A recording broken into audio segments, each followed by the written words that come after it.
তাকায়া তাকায়া ওই ক্লাসের লেকচারের জবাব দিতে হয়, তাহলে আপনি বলেন তো প্রতিনিয়ত আপনার মেয়েটা 6-এ পর্দা করলো না, 7-এ করলো না, 8-এ করলো না, 9-এ করলো না, 10-এ করলো না, ইন্টারে করলো না, ইউনিভার্সিটিতে করলো না, এভাবে লম্বা সময় তার চেহারা সবাই দেখলো, তার কানের জিনা হলো, হাতের জিনা হলো, চোখের জিনা হলো, সমস্ত অঙ্গ প্রত্যঙ্গের সব জিনা, যেটা রসুল বলেছেন সব জিনা হয়ে গেল। এখন এই মেয়েটার গর্ভ থেকে জুনায়েদ বুগদাদি হইব? এই কথাটা আমাদের মাথায় কেন আসে না? হায়ার এডুকেটেড হওয়া মানে তো এই না আমার মেয়েটার এই অঙ্গ প্রত্যঙ্গের জিনার মধ্যে তাকে ভাসায় দেওয়া। কিছুদিন আগে রাজশাহী ইউনিভার্সিটির একটা দৃশ্যপট আসছে, সন্ধ্যা হয়ে গেছে, নারী ছেলে আর মেয়ে একসাথে বসে একাকার হয়ে গল্প করছে। এটাকে নাম দিয়েছে ইউনিভার্সিটির ভাষায় গ্রুপ স্টাডি। অর্থাৎ গ্রুপ স্টাডি করতে গিয়ে নিজের সতীত্ব হারায় ফেলছে।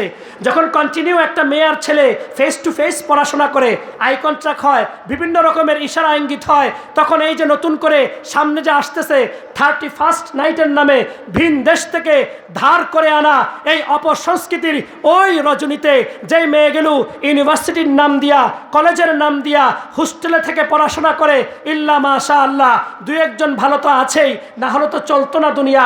বাকি 80% মেয়ে ওই রাতকে কেন্দ্র করে, 31st নাইটকে কেন্দ্র করে, ছেলে আর মেয়ে, বয়ফ্রেন্ড আর গার্লফ্রেন্ড, ক্লাসমেট পরস্পর গ্রুপ স্টাডির কারণে, যে ফ্রি মিক্সিংয়ের কারণে তাদের হাতের জিনা হয়ে গেছে, চোখের জিনা হয়ে গেছে, কানের জিনা হয়ে গেছে, জিহ্বার জিনা হয়ে গেছে। রসুল বলেন ইউকাজ্জিবুহুল ফারজ আও ইউসাদ্দিকুহু, এবার বাকি আছে শুধু লজ্জাস্থানের জিনা। কার জিনা বাকি আছে?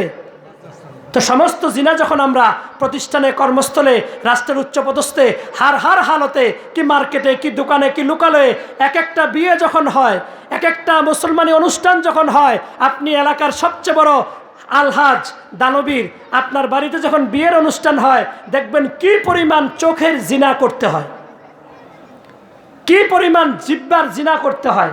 কারণ যেগুলো দাওয়াত ইনভাইটেশন পাইয়া যে মেহমানগুলো আসে, তার সাথে বাহারি রকমের ডিজাইনেবল কাপড় চোপড় পরে আপনার যে অনুষ্ঠানে আসে, তা আপনার আরও অনেক দিনদার মানুষের চোখের জিনার কারণ হয়ে দাঁড়ায়।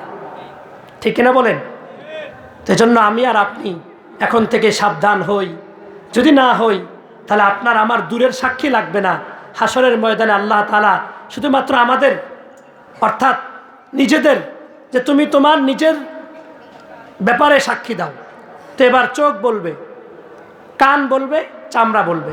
সূরা ইয়াসিনে আছে আল ইয়াউমা নাখতিমু আলা আফওয়াহিম, মুখকে তালা মেরে দিবে, ও তুকাল্লিমুনা আইদিহিম, বাস। এবার হাত সাক্ষী দিবে। ওয়া তাশহাদু আরজুলুহুম, এবং এই পা সাক্ষী দিবে। আপনি যখন এখান থেকে কুমিল্লা চলে গেছেন একটা মেয়েকে নিয়ে, তো এই পা সাক্ষী দিবে, আল্লাহ অমুক তারিখ অমুক দিন অমুকের মেয়েকে নিয়ে আমি কুমিল্লা চলে গেছিলাম, কক্সবাজারে চলে গেছিলাম, ওই পার্কে চলে গেছিলাম, ওই রেস্টুরেন্টে চলে গেছিলাম। বাঁচবেন কিভাবে?